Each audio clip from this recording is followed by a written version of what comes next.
Nous voilà arrivés enfin pour notre première plongée en Indonésie, dans les îles de Flores, au nord de Bali. C'est vraiment incroyable de fou. Des poissons, mais des poissons partout.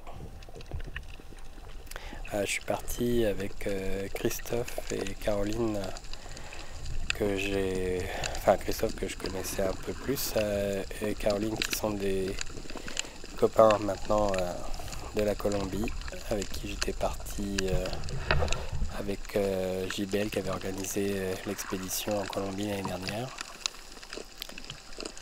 Donc c'est vraiment génial maintenant de se retrouver là. Vous voyez que les fonds sont quand même pas mal abîmés. Et en fait, là on est un peu en dehors, je crois, du parc national. Et donc les bateaux avec les ancres font pas mal de dégâts sur les récifs et sur les bords, très près du bord, les bateaux et les personnes, quoi. Voilà, tous les poissons, vous pouvez les voir au loin là, c'est incroyable. Et ces plateaux de coraux fantastiques sur lesquels souvent plein de poissons se cachent en dessous. Hein, c'est vraiment... il y a le gîte et le couvert, hein, pour les poissons. C'est-à-dire qu'ils s'abritent beaucoup au travers avec les coraux. Donc des fois vous les voyez et puis vous approchez et puis hop, ils sont partis se planquer. Donc des fois j'essaye de vous montrer quelque chose puis j'y arrive pas, comme là par exemple.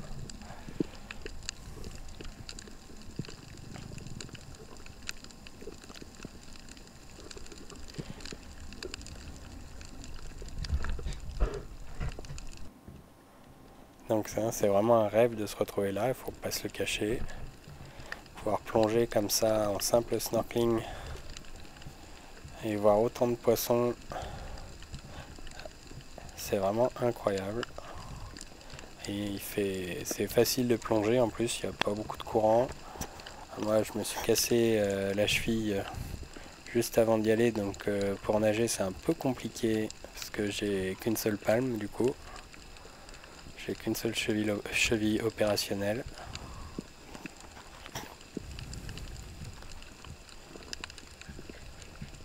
En plus j'apprends à me servir de la GoPro pour filmer, je suis pas encore très au point. Alors là on voit une belle anémone avec ses clowns. On voit beaucoup de variétés de clowns différentes. Alors j'essaie de pas trop déranger les animaux. Il y en a que ça dérange pas. Ah, un jeune platax. Ça c'est kiffant. Qu'est-ce que c'est beau comme poisson. Alors c'est marrant, c'est que plus ils vieillissent, plus les nageoires, on va dire, raccourcissent. Je sais pas comment dire autrement. En fait, le corps devient de plus en plus grand et pas les nageoires. Là, une taille un peu plus âgée, on voit que le noir, il y a du blanc maintenant en plus. Les nageoires sont déjà un peu plus courtes proportionnellement au corps. C'est vraiment des poissons que je trouve magnifiques, même adultes, hein, c'est très beau, un banc de platax. Je pense qu'ils doivent vivre un peu plus loin, un peu plus profond, hein. Là c'est beaucoup de juvéniles.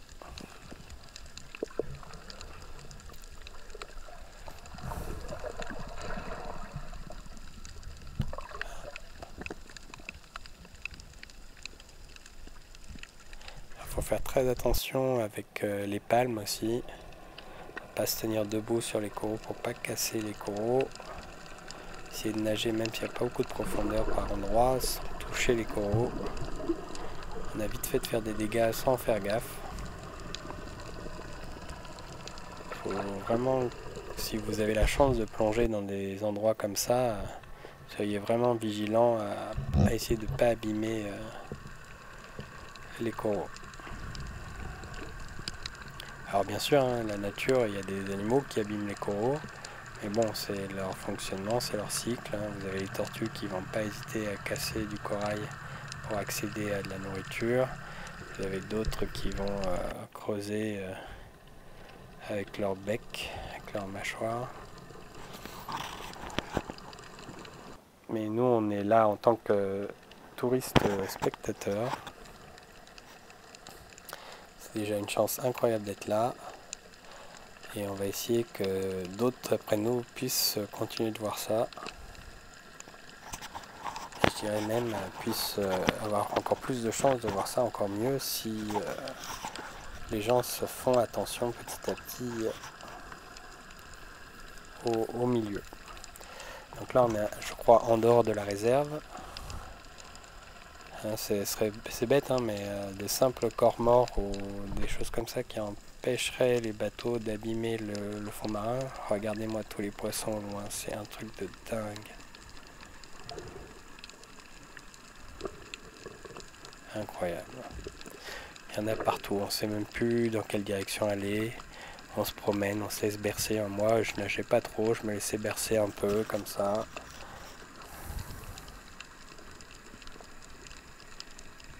Alors bien sûr, faut se protéger du soleil, hein. L'eau est très chaude, ça veut dire aussi que le soleil frappe fort. On est franchement exposé aux brûlures, donc manches longues, pantalon long, c'est presque obligatoire si vous restez longtemps dans l'eau. Ah, un bénitier. Il me manquait, je pense, une ceinture de plomb pour pouvoir me stabiliser, pour filmer en plongée un petit peu plus.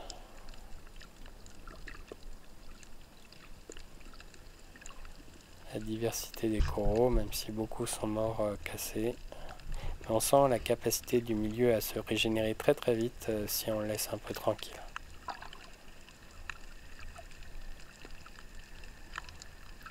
Beaucoup de jeunes coraux et puis en plus il peut repartir, les polypes peuvent repartir directement depuis une branche cassée. D'ailleurs dans les éleveurs de coraux, hein, ils n'hésitent pas à couper en tout petits morceaux pour accélérer la pousse des coraux, ça a un effet très dynamisant.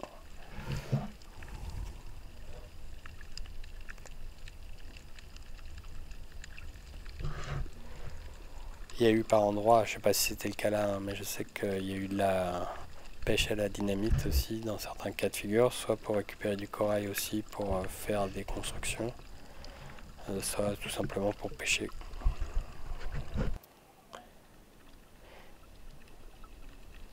Ah, j'adore les clowns, c'est assez magique. Désolé, je me suis un peu trop approché, je les ai dérangés, bon, ils vont revenir, hein, c'est pas trop le problème. D'ailleurs, j'ai vu beaucoup de clowns sans anémone d'ailleurs, qui nagent, qui se promènent comme ça. Là, une autre espèce.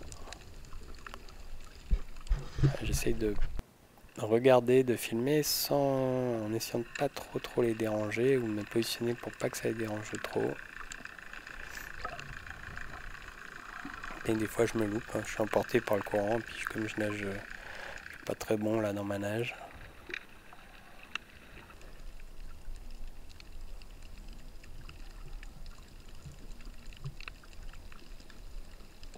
Ce qui est impressionnant, c'est la diversité des espèces et les branches. C'est-à-dire que dans chaque, on va dire, branche d'espèces, il y a à nouveau plein de diversité. C'est assez incroyable de voir dans un même endroit des poissons très proches, très similaires dans la forme, quoi, et en même temps tellement différents. Et d'où l'importance des couleurs d'ailleurs pour la reproduction. Hein. C'est pas la loi du plus fort, la loi de la nature, c'est la loi de celui qui arrive à transmettre ses gènes. Et donc la couleur a beaucoup d'importance pour la reproduction. Faut être beau pour plaire, pour s'identifier.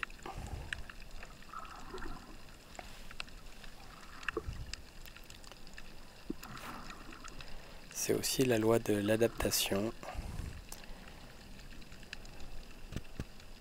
l'adaptabilité.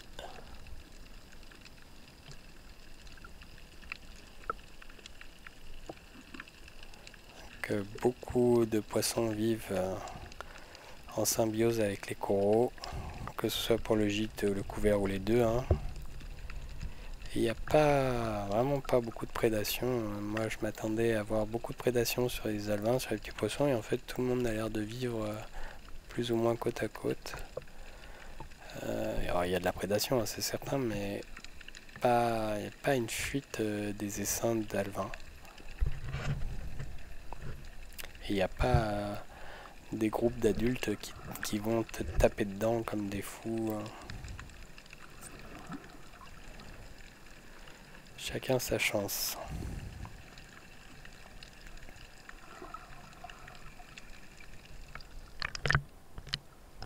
Puis il faut regarder partout, hein. Il y en a en haut, en la surface, d'autres cachés dans les coraux. Voilà, il y en a qui nagent, beaucoup nagent par deux, que ce soit en couple je suppose, ou deux espèces qui vivent ensemble. C'est-à-dire qu'une espèce par exemple qui mange dans le sable, qui lève le sable, et l'autre qui suit et qui voit ce qui reste à manger. C'est assez surprenant à voir.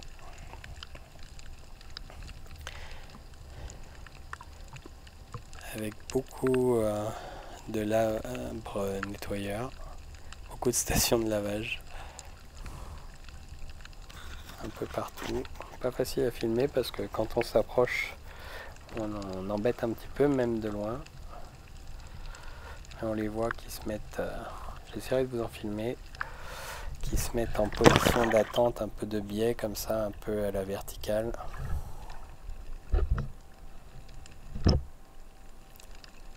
Toujours des couleurs incroyables sur les poissons.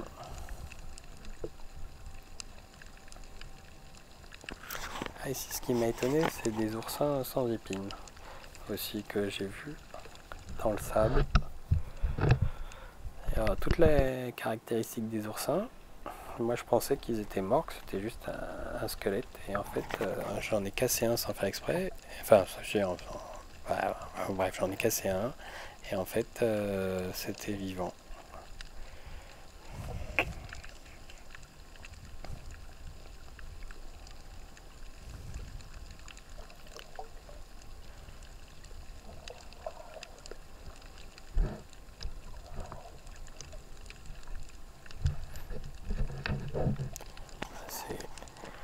Ces couleurs bleu, rouge, orange, jaune,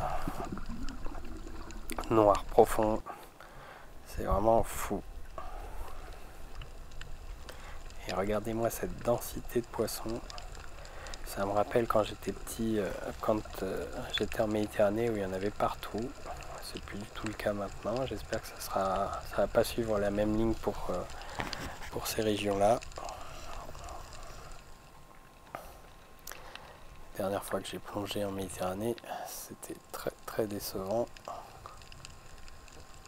Même alors que c'était une réserve.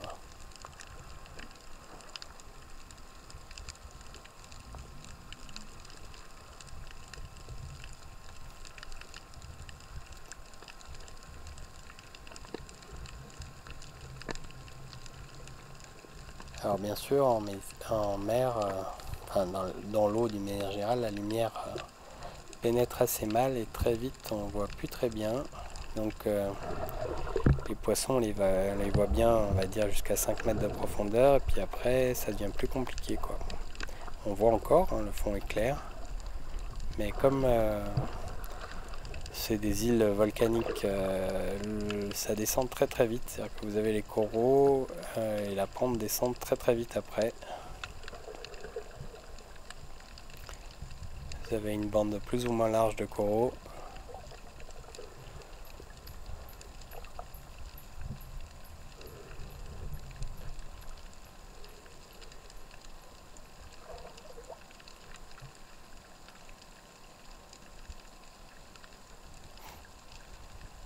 Donc l'île de Flores, hein, si vous avez suivi un peu, c'est là où on a découvert aussi une nouvelle espèce d'hominidés. Voilà, un petit tour à nouveau pour voir la tortue. J'espère que cette vidéo vous a plu et puis je vais essayer de vous en sortir des un petit peu meilleurs. Voilà, A plus, à bientôt. N'hésitez pas à mettre un petit pouce bleu, ça fait plaisir. Et à vous abonner si ce n'est pas encore le cas. Ciao!